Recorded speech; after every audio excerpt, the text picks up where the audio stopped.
Que lo que mi gente, Victor Coronado aquí con Anticonquista. This is Victor Coronado with Anticonquista. Let's talk Puerto Rico. So what's happening in Puerto Rico? So January came across this headline. U.S. allots $554 million post-Maria repairs in Puerto Rico.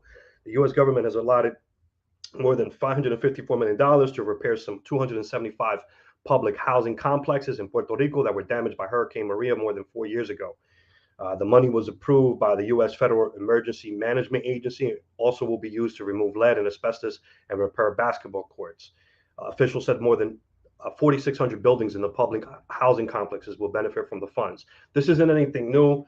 We've talked about this in the past, how a lot of money has been earmarked for Puerto Rico post Maria, and the money has either not gotten to the island or has been mismanaged.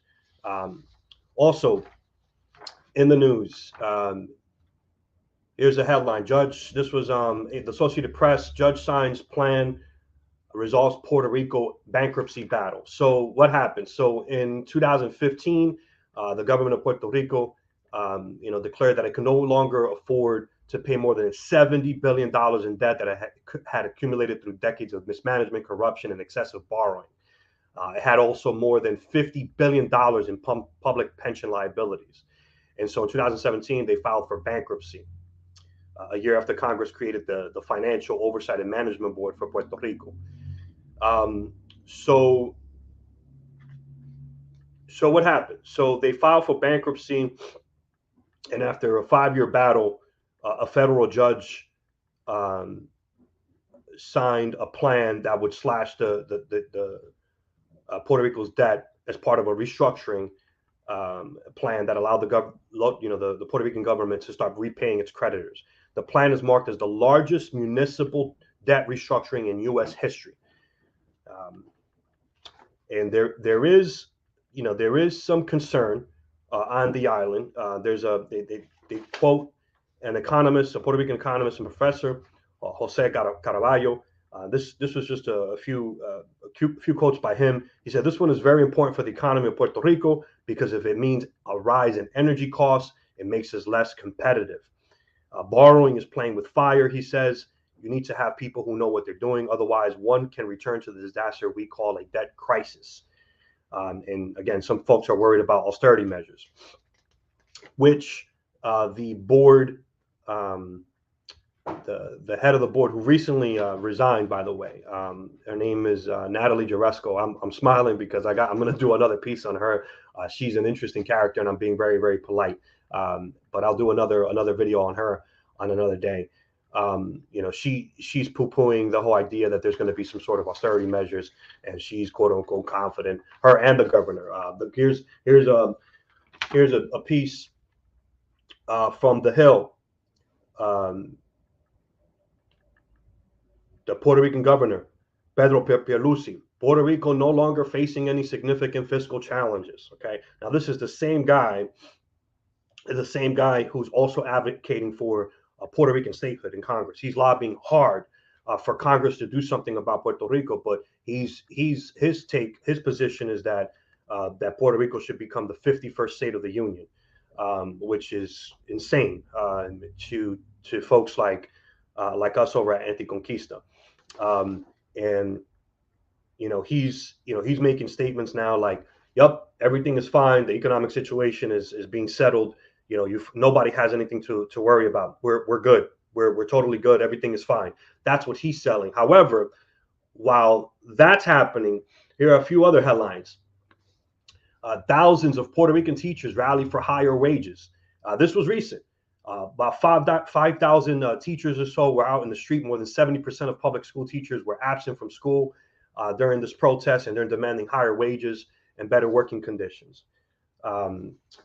And again, they're also worried about what the debt restructuring would do to their profession and how that's going to impact them. So you have that happening. Also, I ran across a few pieces here. This was in January, both of them. Well, here's CNBC.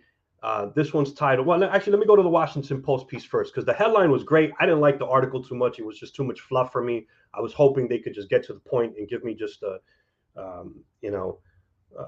bullet points, the major, give me the beef, right? But the headline was the headline was great, by the way. Crypto colonized. This is the headline. Crypto colonizers in Puerto Rico try to sell locals on the dream. A new wave of wealthy investors is moving to the island. Locals are greeting them with excitement and suspicion. So that was the headline. I didn't really care for the piece too much, but you folks can check it out. The CNBC piece, which was much better. Their headline wasn't as sexy, but the piece itself was much better. And this was by Mackenzie Sigalos. It's titled "Bitcoin Millionaires Are Moving to Puerto Rico for Lower Taxes and Island Living." So get this: Puerto Rico has crypto-friendly policies, including huge tax breaks to those who spend at least 183 days on the island each year. Residents can keep a hold of their American passports, but at the same time not having to pay any taxes on capital gains. And so there was something that was passed called the Act 60, which offers significant tax savings to qualifying residents. And it goes on to say in the U.S., investors pay as much as 37% on short-term capital gains and up to 20% on long-term gains, which applies to crypto and other assets held for more than a year. One of the tax breaks under Act 60, known as the Individual Investors Act, drops that tax obligation down to zero if certain qualifications are met. This is especially huge for entrepreneurs and crypto traders. There's also a major tax incentive for business owners to set down roots in Puerto Rico. Mainland companies are subject to 21% federal tax plus a state tax, which varies. If a firm exports its services out of Puerto Rico to the U.S. or really anywhere else, they pay a 4% corporate tax rate. So you got to read this piece. I'm going to attach it down to in the description down below. Here's a quote by one of these crypto colonizers. It's remarkable. He says, this is what he says. He says, it's America. You don't need a visa. You don't have to apply for a residency. You don't need a passport. You can just grab a domestic flight and show up in San Juan, grab a driver's license, buy a house, and open an office downtown. It was pretty smooth. And, they have several quotes here, but it's just unbelievable. These folks are going to Puerto Rico. And this is, and pardon me, my dog thinks it's time to play. There you go, buddy. So they're going to Puerto Rico. And think about this for a second. Puerto Rico is a colony. It's a U.S. possession. They're struggling with all types of stuff because, of course, it's not. Think about this for a second. Puerto Rico is in a permanent precarious position. They're not a sovereign state.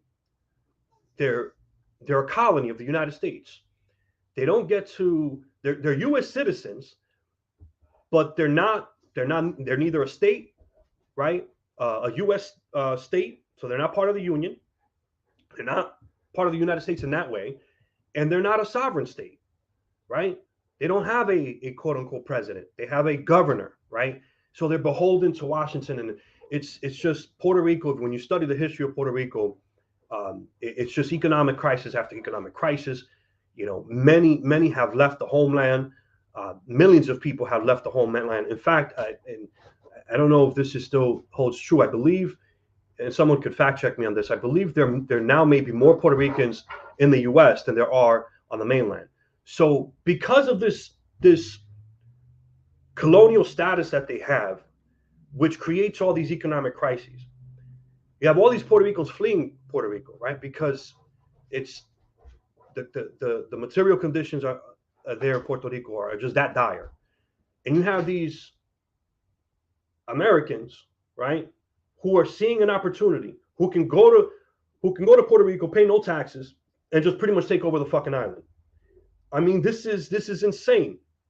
And so this is why I in the headline I put the word contradiction in there, because you have the governor of Puerto Rico